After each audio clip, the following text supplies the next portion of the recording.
안녕하십니까. 유순보고의 띵킹 아이튜브 시간입니다. 오늘은 논어하기편 5장 정치인의 덕목에 대해서 공부하시겠습니다.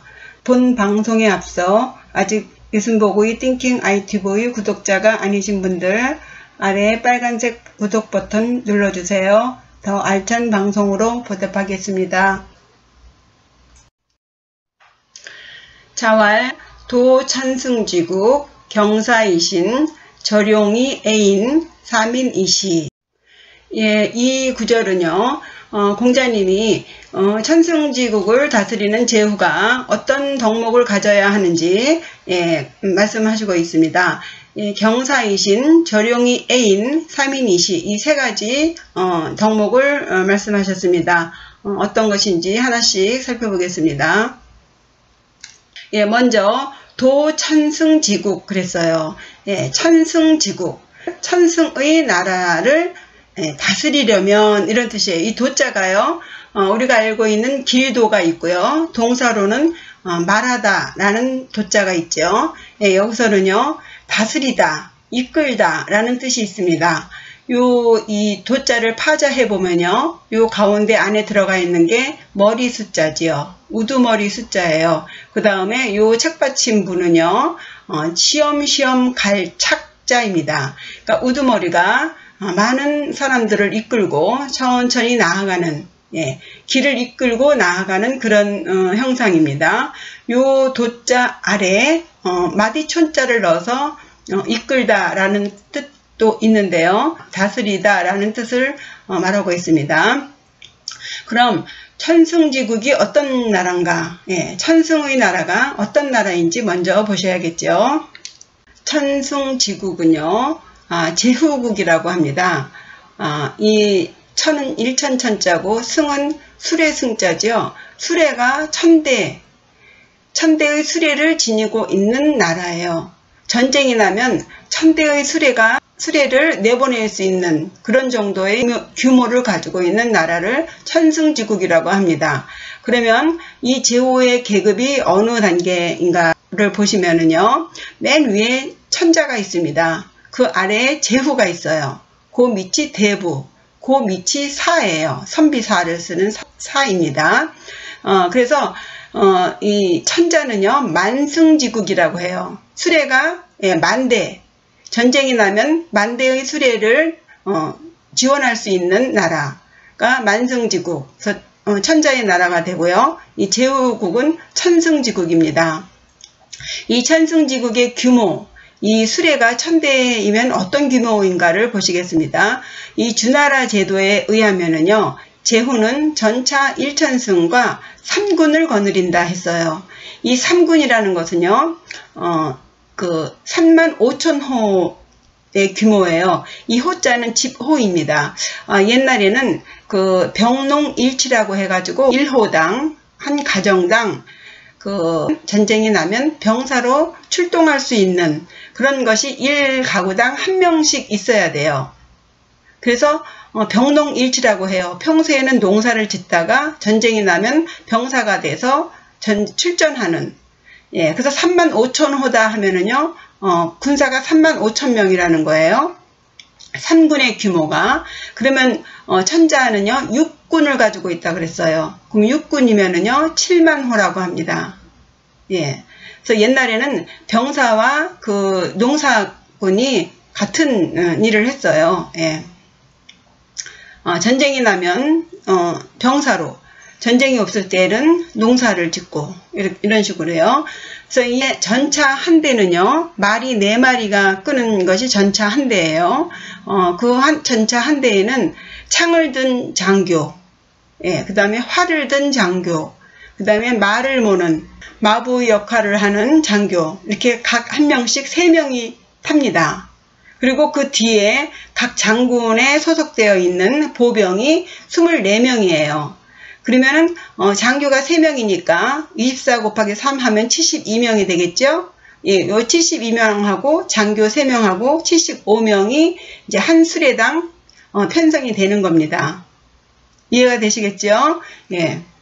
이 전차 한 대당 75명이 움직이려면은 그때그때마다 조달해야 하는 의식주가 있어야겠죠. 예, 그것을 보완해주는 병사들이 또 있습니다.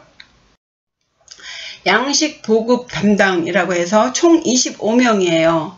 뭐 양식뿐만이 아니라 일단 치사병이 10명입니다. 그 다음에 이제 갑옷이나 뭐 그런 수레가 고장났거나 이런 것을 수리하는 사람이 5명. 예.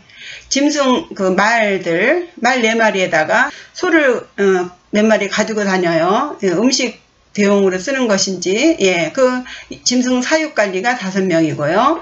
예, 물이나 나무를 대주는 사역병들이 5명입니다. 그렇게 해서 25명하고 아까 그 보병 및 장교 해서 75명에서 전차 한 대당 총 100명이 이제 수리 한 대당 총 100명입니다. 그러면 1000승이면은요, 예, 1000 곱하기 100명, 한 대당 100명이니까 1000승이면 10만 대군이에요. 이 10만 대군에다가요, 이 10만 대군만 다니는 게 아니라 10만 대군의 그 식구들 있죠. 예, 전쟁이 나면 그 식구들이 또 쫓아다닙니다. 예, 옛날에는 그랬다고 해요. 한 대당 최소 100명이고요. 여기다가 식구들 더하면은 200~300명 되지 않나 싶습니다. 예. 이런 식으로 이 천승지국이면은요, 10만 대군을 이끌어야 되는 그런 규모의 나라입니다.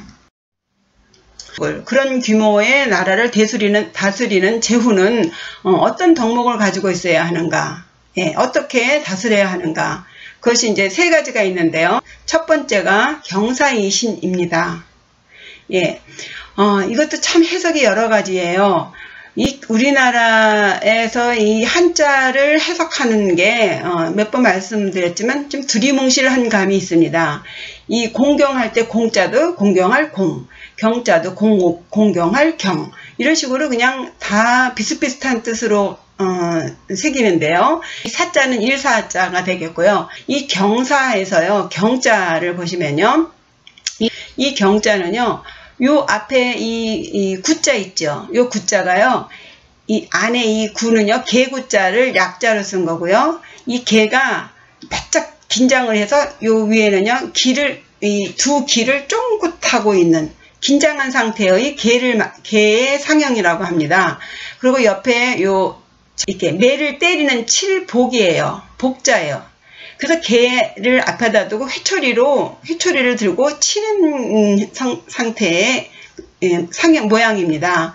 그러니까 이 경자라는 것은요, 그냥 막연하게 공경할 경이 아니라 무서워하는 거예요. 이 상대방을 자기보다 더 윗사람, 더 힘이 있는 사람 앞에서 무서워하면서 긴장하면서 그 상대를 대하는 것이 이 경자의 본 뜻이에요. 되시겠죠?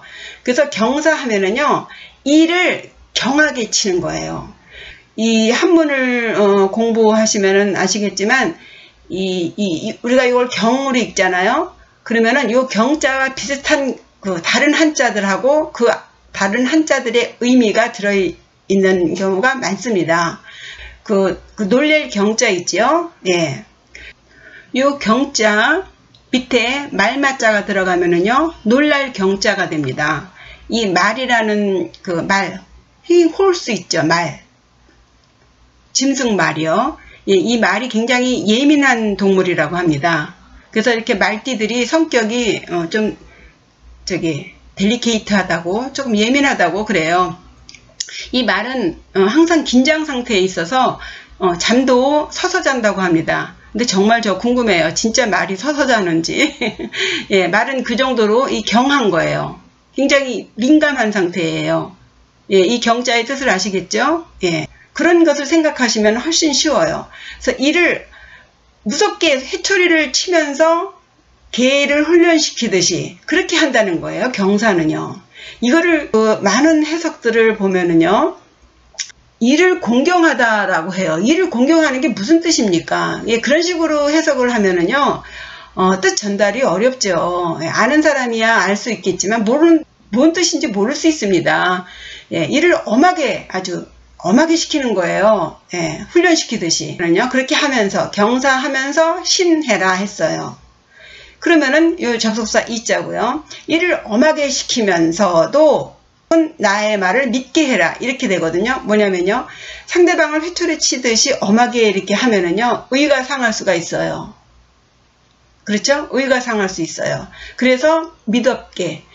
우리 이런 말 있죠. 채찍과 당근을 같이 주라는 말이 있죠. 예. 엄하게 하면서도 또 당근을 그때그때 주면서 이렇게 회유하는 식으로 해야 된다고 하지 않습니까? 이게 신이 그런 식의 의미예요. 엄하게 일을 시키면서 그 상대방에게 믿음을 주고, 그리고 자기가 그 일 시키는 사람이 그 자신의 말에 책임을 가져야 돼요. 그러니까 이 정치인의 덕목에서요, 이 첫 번째는요, 공자님이 제후 자신에게 하는 덕목이에요. 제후, 너 아랫사람을 다스릴 때는 이렇게 해야 돼. 이것을 첫 번째에 둔 거예요. 이를 엄하게 시키되 네 말에 책임을 져야 돼. 이거예요. 제가 이 증삼의 신에서 요 신에 대해서 설명을 드린 적이 있는데요.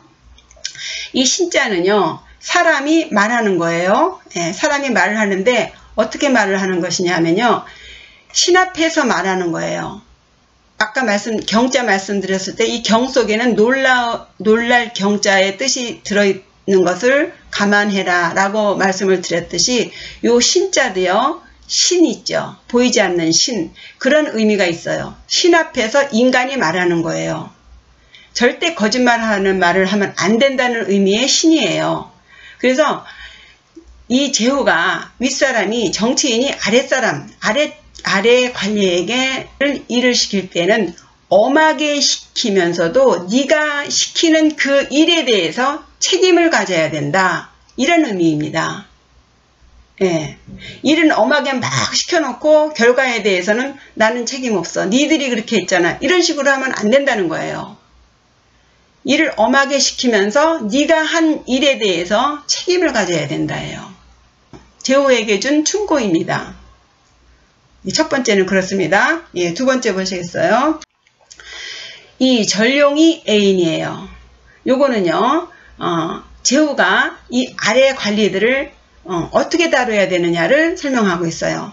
첫 번째는 제후 자신이 해야 할 일이고요. 두 번째는 이 제후가 아래 관리에게 해야 되는 처세예요. 예. 전룡이 애인. 절약할 절자라고 다 해석을 하죠. 예. 용, 쓰임이에요. 이거를 일반적으로 다 어떻게 해석하냐면요. 쓰임을 절약하고 사람을 사랑하라. 이런 식으로 해요. 이게 무슨 뜻입니까? 이 제후에게 하는 말이에요. 공자님이 제후에게 해주는 말이에요. 일반 보통 평민에게 하는 말이 아닙니다. 고위 관리직이 해야 할 일을 말하는 거예요. 이 절자는요, 딱 들어맞을 절이에요. 절도 있게 딱 맞는 거예요. 용은요, 임용입니다. 이 제후가 하는 일은요, 끊임없이 이 아랫사람을 임용해야 돼요. 그러려면은요, 그 임용 그 직에 맞는 사람, 이 딱 맞는 사람을 임용하라는 거예요. 그 일에 맞는 임용에 딱 맞는 사람을 골라서 애인, 재주를 아껴라. 애인, 사람의 재주를 아껴라. 무슨 뜻이냐면요, 우리 이 정치사를 보면은요, 그 낙가산 임용이라는 게 있잖아요. 하다못해 장관을 했다든가 이런 직을 하고 나서 이제 임기가 다 돼서 물러난 사람이 꼭 그 사람을요, 어느 부서에 이 낙하산으로 보냅니다. 그러면은요, 전혀 그 사람이 전공했다든가 어떤 경력을 했다든가 이런 일과 상관없는 그런 부서에 앉혀놔요. 그러면 그 사람은요, 거기 가서 앉아가지고 전혀 일을 몰라요. 그런 일 많습니다. 그러면 그 사람은 정말 과학에 대해서 아주 잘하는 사람일 수 있잖아요. 그러면 과학처에다가 과학에 관련된 부서에 보내면은 얼마나 그 재주를 아낌없이 쓰겠습니까? 그런데 그렇게 임용하지 않고요, 그냥 자리 비인 곳 혹은 정치적인 목적을 위해서 어떤 그 이익을 위해서 그냥 그때그때 빈 자리에다가 넣는 거예요. 그럼 그 아까운 그 과학에 대한 그 사람의 지식, 경험을 하나 쓰지 못하고요, 전혀 다른 문화부에 딱 떨어뜨려 놔요. 예술에 대해서 전혀 모르는 사람을 거기 앉혀가지고, 예, 그냥 따박따박 그것을 벌레 월급 벌어지라고 하지 않습니까? 우리 하는 말로 따박따박 그 많은 세금이 녹으로 나가는 거예요. 월급으로. 근데 그 사람이 하기 싫어서가 아니라 할 수 있는 일이 없는 거죠. 평생 과학에 대해서 했던 사람이 예술에 대해서 알면 얼마나 알겠어요. 아무려면 예술 전문가보다 잘 알겠습니까? 그걸 말하는 거예요. 제일 아까운 일이 그거예요. 정말 평생을 공부한 그것을 써먹지 못하고 그냥 월급 벌어지로 그냥 몇 년 동안 또 임기 동안 그 자리에 앉아서 빈둥빈둥 시간 보내고 때 되면 월급 받고 지금 그런 사람들 많습니다. 뭐 언제나 많았어요. 이 옛날에 공자님 시대도 당연하게 있었겠죠. 이것을 공자님이 아까워하는 거예요. 쓰임에 딱 맞는 사람을 써서 사람의 재주를 아껴야 된다. 이건 아주 중요한 것이죠. 근데 이것을요 거의 절약을 하라 그래요. 쓰임을 절약해라. 이 제후가 쓰임을 절약해서 뭐 하겠습니까? 제후 정도에 되는 사람이 왕이에요. 왕. 제후는 천자 밑에 뭐 이후에 제후들이 다 그 왕으로 스스로를 왕으로 칭하면서 독립하지 않습니까? 예, 그 정도의 사람이 무슨 물론 그 왕들이 사치스럽게 국민 세금을 막 옷을 막 그렇게 해 입고 뭐 그런 사람들도 있지만요. 이 공자님은 그런 수준을 말하시는 게 아니에요. 예, 진짜 중요한 것은 임용을 딱 맞게 해서 사람의 재주를 아껴라입니다. 예, 저는 이렇게 생각합니다. 예, 너무 이 구절을 그냥 평이하게 해석을 해버려요. 그럼 이 절자가 제가 지금 말씀드렸듯이 이 절자가 그 딱 맞는다는 뜻이 어디 있냐고? 예, 있습니다. 예, 주역에 보시면 60번, 주역 60번 수택 절개가 있습니다. 예, 감상태하 이렇게 예요. 이 감은요, 이 빠질 감자입니다. 물의 성격의 하나인 빠질라는 성격이 들어있어서 감이라고 해요. 감이 위에 있고, 예, 태는 이 연못 택자에 연못의 기쁨을 상징하는 태자입니다. 연못이 졸졸졸졸 흐르는 것을 기쁨으로 상형한 것입니다. 이 태자가 아래에 있다는 거예요. 그래서 이 감상, 물이 위에 있고 연못이 아래에 있다는 뜻입니다. 요걸 그림 궤로 보시면은요, 이게 다 6효인데요. 요게 6효죠. 예, 이 각각의 효가 어떻게 작용하는지를 설명을 한 것입니다. 여기서 요 아래가 이제 초고요. 예, 맨 위가 상입니다. 그래서 요 아래 3효, 그리고 위에 3효, 이게 하계, 상계 있습니다. 상계가 이제 감상, 숫계예요. 요게 수계이고, 요 아래가 택계입니다. 그래서 물이 위에 있고, 연못이 아래에 있다. 이런 형상입니다. 그러면 이 연못이 아래에 있고, 위에 물이 있죠? 그러면 연못 안에 물이 쏙 들어가 있는 상태. 딱 맞게. 물이 밖으로 이게 흘러내리지 않고 딱 들어맞는 상태. 이것을 절이라고 하는 거예요. 반대로 물이 아래에 있고 연못이 위에 있어요. 그러면 어떻게 될까요? 예, 연못 바깥으로 물이 흘러내린 것이죠. 그러면 택수 곤깨입니다. 곤란할 곤깨예요. 예. 곤란한 곤깨. 곤란하지 않고 안에 딱 들어가 있는 것. 이게 절깨입니다. 예, 요 절개를 뭐 다 설명드리긴 그렇고요. 안절, 4효의 안절은요, 예, 딱 편안하게 들어가 앉은 것을 안절이라 그래요. 5효의 감절은요, 아주 들어가 앉아 있는 게 아주 이 달감이 있잖아요. 아주 만족스러운 이 안보다 더 편안한 감이에요. 달감. 예, 그런 상태에 들어가 앉아 있는 거고요. 상효는 고절입니다. 이 들어가 앉았는데 아주 괴로워요. 무슨 상태인지 아시겠죠? 요 절개는요, 아주 쉬운 예로, 무슨 이제 시험에 합격하겠습니까? 라고 할 경우에 이 절개가 떨어지면, 일단, 관련이 있는 거예요. 그래서 안절하면은, 편안하게 들어가겠군. 예, 감절이면 뭐 딱 맞게 들어가겠군. 요 고절은 들어가긴 들어가는데 아주, 예, 들어가고 나서도 좀 들어가고 나서 좋지 않겠구나. 괴롭겠구나. 예. 요 3효 같은 경우는 부절약이죠. 예, 예. 딱 맞지 않는다. 예. 즉, 차약. 예, 슬픈 거 한탄이 나온다. 그러나 무구하다. 예, 이런 식으로. 예. 불출호정 무구. 얘는 호정, 집안을 나가지 않아야 무구하다. 예, 집에 들어앉아 있어라. 불출문정 흉. 문 밖을 나가지 않으면 흉하다. 예, 나가라. 예. 그래서 이 절자는요, 그 안에 들어가 앉아 있는 것을 절이라고 해요. 그 절에 딱 들어가 앉아 있는 것. 그래서 절용하면요, 그 임용직에 딱 맞게 하는 것이에요. 예, 설명이 좀 이게 지역을 그렇게 이렇게 스르륵 설명할 게 아닌데요. 제가 그냥 이해의 차원에서 설명드리는 것이에요. 3인이시 했어요. 3인이시. 사는 불일사죠. 예, 백성민입니다. 이것은요, 할 때에는 이렇게 되는 거예요. 백성을 부릴 때에는 이시, 때에 맞춰서 부려야 한다. 한참 씨 뿌려야 할 바쁠 때, 예, 나라에서 뭐 한다고 다 불러드린다든가, 예. 그렇잖아요. 그 농사의 때가 다 있지 않습니까? 그 전쟁을 할 때에도요, 그런 때를 다 맞춰서 해야지, 씨 뿌려야 할 때 전쟁이 일으키면요, 그 전쟁 지는 거예요. 예, 그 때를 잘 맞춰서, 나라 일을 하는 거 아닙니까? 집안에서 뭐 한두 명이 꾹쩍꾹쩍해서 넘어가는 일이 아니잖아요. 예, 나라 일을 할 때에는 철저하게 이 백성들의 시간을 잘 살펴서 무슨 일을 하면 백성들이 달려들어서 할 수 있도록, 예, 그렇게 때를 맞춰야지 그 죽고 사는 일을 할 때 그 백성들이 협조를 안 하면은 망하는 것이죠. 예, 예, 있는지요. 아주 중요한 정치인의 덕목이에요. 예, 정리해 보겠습니다.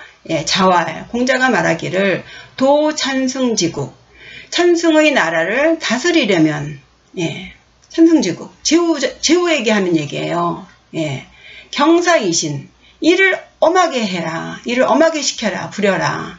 그러면서도 네가 책임을 져라 해요.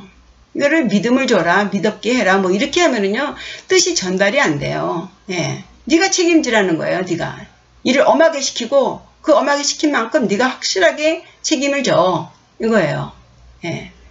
그 다음에 두 번째가, 이거는 이제 관리 뽑는 거라 그랬죠. 예, 절용이 애인, 임용을 딱 절도 있게 해. 아무나 그 자리 비었다고, 예, 적당하게 누구 사돈의 8촌까지 해가면서 갖다 앉혀가지고 그 아까운 인재를, 예, 그렇게 버리면 안 된다. 사람을 사랑해라, 사람을 뭐 아껴라, 이 재주를 아껴야 되는 것입니다. 이 애자는요, 사랑한다는 뜻도 있지만 아끼다는 뜻도 있어요. 사람을 아껴야 돼요. 한 명이라도 아껴야죠. 예.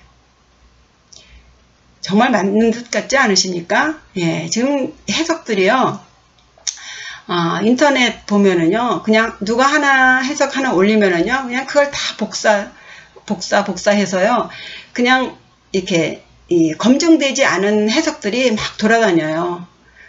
그거를 잘 판단하셔야 됩니다. 그 정약용의 목민신서에 보면 절용을 이제 쓰임을 아껴라, 뭐 이런 얘기가 나옵니다. 거기에 쓰이는 또 절용은 또 다른 얘기예요. 상대에 따라서 해석을 해야죠. 예. 공자님이 천승지국을 다스리는 제후에게 하는 말이에요.